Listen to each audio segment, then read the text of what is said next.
kerajaan negeri Kelantan dalam hal ini apabila melihat beberapa tomahan-tomahan data yang dikeluarkan, umpamanya negeri Kelantan ini adalah kadar jenayah dia tinggi. Ya, kalau kita tengok Jabatan Perangkaan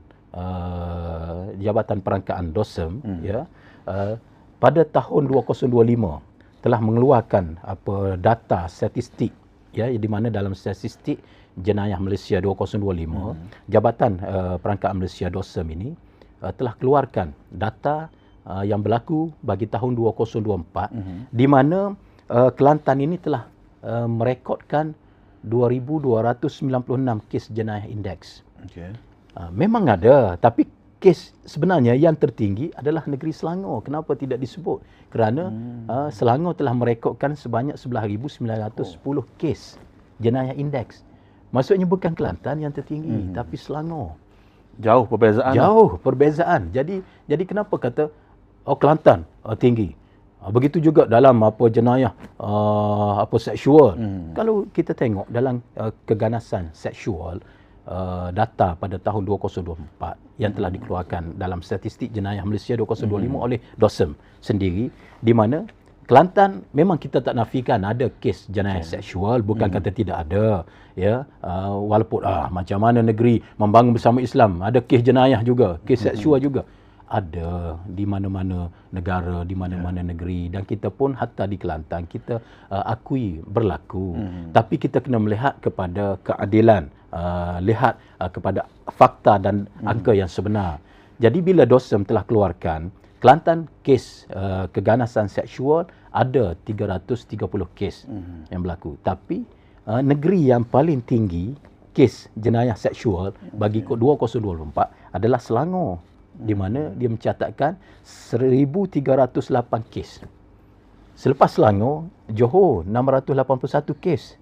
Selepas Johor, Sabah 573 kes. Selepas Sabah, Perak 543 kes. Dan selepas itu Penang 388 kes. Maknanya Kelantan selepas daripada itu 330. Di mana tingginya Kelantan? Jadi kenapa tidak dikatakan Kelantan tinggi sebelum daripada ini ataupun yang lebih tinggi daripadanya? Kita kena sebutlah. Jadi hanya tuju kepada Kelantan dengan niat untuk memburukkan dan menjatuhkan imej Kelantan ini tak betul. Jadi sebab itu kita apabila kita tengok kepada angka, angka ini dikeluarkan oleh Persekutuan, bukan angka negeri, angka daripada Jabatan Perangkaan. Jadi sepatutnya ahli-ahli parlimen dan juga menteri yang bercakap, menteri itu hendaklah akses angka yang sebenar. Bahkan kalau kita tengok sebenarnya pada tahun 2024 eksploitasi seksual terhadap kanak-kanak Kelantan sifar kes. Tidak ada kes pun berlaku pada 2024. Di mana negeri-negeri lain ada, tapi saya tak rujuklah kes. Tapi Kelantan direkodkan tidak ada kes. Termasuklah juga Kelantan tiada sebarang kes pada tahun 2024 yang melibatkan penculikan terhadap kanak-kanak, kecuaian terhadap kanak-kanak. Tidak ada kes pun pada 2024. Tapi bagaimana boleh dikatakan Kelantan tertinggi?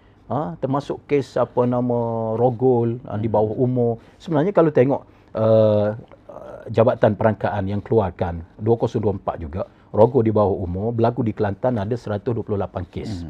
Ya. Tetapi yang mencatatkan kes tertinggi ialah negeri Selangor 288 kes. Kemudian Johor 207, kemudian Sabah 207, kemudian Johor 198 kes. Maknanya bukan Kelantan. Bukan pada top 3. Bukan top 3. Bukan 3 yang tertinggi. Bukan 3 yang tertinggi.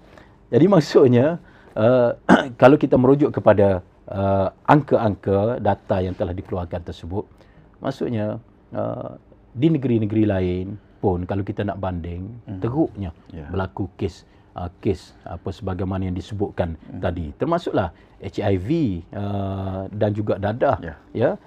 Saya merujuk kepada ucapan yang telah dikeluarkan oleh Timbalan Menteri Kesihatan ketika mana dia bercakap di Dewan Negara pada 25 hari bulan Mac 2025, di mana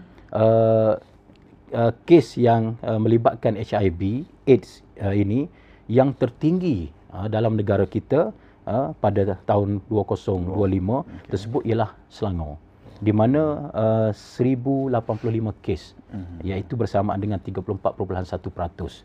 Kemudian wilayah Persekutuan Putrajaya ada 365 kes bersamaan dengan 11.4%. Kemudian Sabah 344 kes iaitu 10.8%.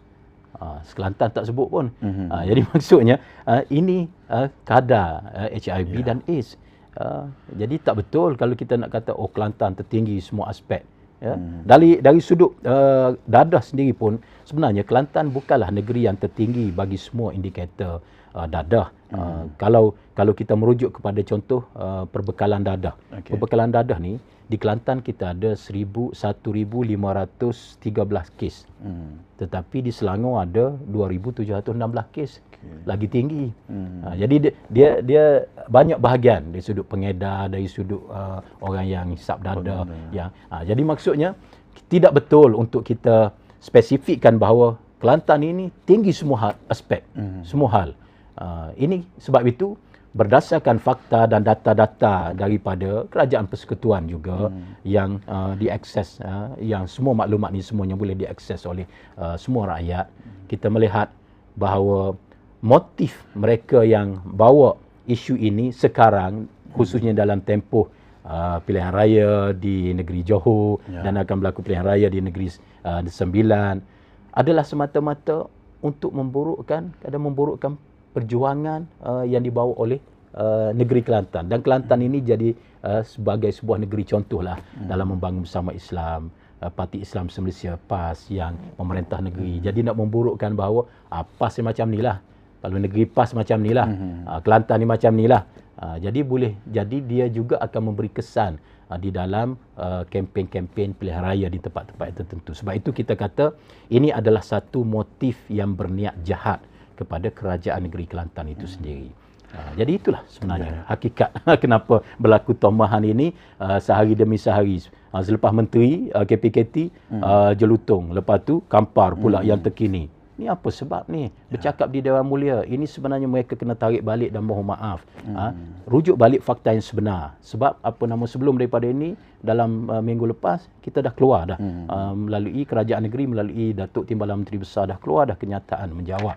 Tapi tiba-tiba keluar balik melalui Kampar. Ini sepatutnya tak boleh berlaku.